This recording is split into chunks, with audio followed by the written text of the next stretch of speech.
תודה. מה שאלת אותי? ראש הממשלה אומרים ברשת שאתה בכלל מת? אני מת על קפה, אתה יודע מה? אני מת על העם שלי. איך הם מתנהגים, פנטסטי. אתה רוצה לספור את מספר אצבעות? אתה יכול להראות לנו? פה. ראית?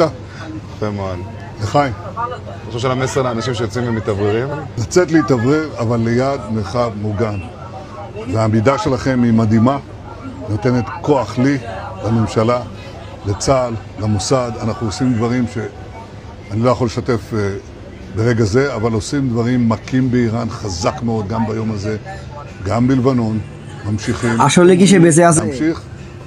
אני אומר לכולכם, גם אתם תמשיכו. תמשיכו להישמע להוראות פיקוד העורף, כל הזמן, להישמע להוראות פיקוד העורף, וגם לראשי הערים. পৃথিবীতে এখনো পর্যন্ত কোনো সংবাদ মাধ্যম জোর গলায় বলতে পারেনি যে সে বেঁচে আছে কিংবা সে মারা গেছে।